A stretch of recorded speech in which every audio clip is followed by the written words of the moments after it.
எந்த ஒரு விஷயத்தையும் அது எப்படி நடக்கும், சாதகமா பாதகமா என்று முன்கூட்டியே யூகித்து அதற்கு ஏற்ப நடந்து கொள்ளும் திறமையுட கடக ராசியினரே, நீங்கள் குடும்ப உறுப்பினர்களுக்கு மதிப்பளிப்பவர். இந்த மாதம் வீண் செலவுகள் குறையும். எந்த ஒரு வேலையை செய்து முடிப்பதிலும் இருந்து தடை தாமதம் நீங்கும். வீண் விவகாரங்களில் தலையிடுவதையும் மற்றவர்களுக்காக வாதாடுவதையும் தவிர்ப்பது நல்லது. வருமானம் கூடும், மன திருப்தி உண்டாகும். தொழில் வியாபாரத்தில் ஈடுபட்டு இருப்பவர்களுக்கு புதிய ஆர்டர்கள் பெறுவதில் இருந்து தாமதம் நீங்கும். வரவு இருந்த போதிலும் வியாபாரம் தொடர்பாக திடீர் முதலீடு செலவு உண்டாகலாம். உத்தியோகத்தில் இருப்பவர்கள் மிகவும் கவனமுடன் இருப்பது நல்லது. மேலிடத்துடன் கனிவை அனுசரிப்பது நல்லது. உறவினர்கள் நண்பர்கள் உதவியாக இருப்பார்கள். குடும்பத்தில் இருப்பவர்களை அனுசரித்து செல்வது நல்லது. வாழ்க்கை துணையின் உடல் நலத்தில் கவனம் தேவை.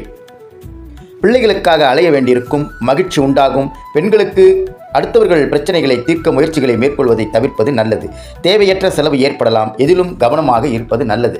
கலைத்துறையினருக்கு முயற்சிகள் சாதகமான பலன் தரும். பணவரத்து அதிகரிக்கும். தொழில் தொடர்பான காரியங்களை யோசித்து செய்வது நல்ல பலன் தரும். வீண் கவலை ஏற்பட்டு நீங்கும். பணவரத்து திருப்தி தரும். புத்தி சாதுரியத்தால் எல்லாவற்றையும் சமாளித்து வெற்றி காண்பீர்கள். அரசியல் துறையினருக்கு மேலிடம் நீங்கள் சொல்வதை கேட்டு நடக்கவில்லையே என்ற எண்ணம் ஏற்பட்டு நீங்கும். வழக்குகளில் சாதகமான நிலை காணப்படும். நீங்கள் மற்றவர்களுக்கு உதவிக்கரம் நீட்டுவதில் தயங்க மாட்டீர்கள். பேச்சு திறமை அதிகரிக்கும். மாணவர்களுக்கு ஆசிரியர்களின் உதவியுடன் பாடங்களை சந்தேகம் நீங்கி தெளிவாக படிப்பது நல்லது. மனதில் உற்சாகம் உண்டாகும். புனர்பூசம் 4ஆம் பாதம். இந்த மாதம் உடற்சோர்வு உண்டாகலாம். பூர்வீக சொத்துகள் மூலம் வரும் வருமானம் தாமதப்படும். திருமணம் தொடர்பான முயற்சிகளில் சாதகமான நிலை இருக்கும். தொழில் வியாபாரம் தொடர்பான காரியங்களில் எதிர்பாராத தடை ஏற்பட்டு நீங்கும். பணவரத்து அதிகரிக்கும். எதிர்பார்த்த பண உதவி வந்து சேரும்.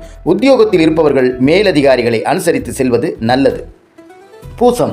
இந்த மாதம் அலுவலகம் தொடர்பான பணிகள் தாமதப்படும். எதிலும் கவனம் தேவை. குடும்பத்தில் இருப்பவர்களுடன் வீண் வாக்குவாதங்களை தவிர்த்து சாதாரணமாக பேசுவது நல்லது.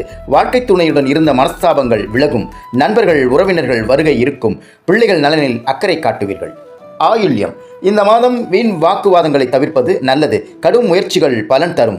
செலவு அதிகரிக்கும். சாதகமான சூழ்நிலை காணப்படும். குடும்பத்தில் மகிழ்ச்சி நிலவும். மற்றவர்களுக்கு உதவி செய்ய வேண்டும் என்ற எண்ணம் உண்டாகும். விட்டு சென்ற நண்பர் மீண்டும் வந்து சேர்வார். அதனால் மகிழ்ச்சி உண்டாகும். நீங்கள் செய்ய வேண்டிய பரிகாரம்: திங்கட்கிழமையில் ஆதிபராசக்தியை வழிபடுவது காரிய தடைகளை நீக்கும். மன அமைதியை தரும். அதிர்ஷ்ட கிழமைகள்: வெள்ளி, புதன். சந்திராஷ்டம தினங்கள் 17, 18. அதிர்ஷ்ட தினங்கள் 1, 27, 28 மற்றும் 29.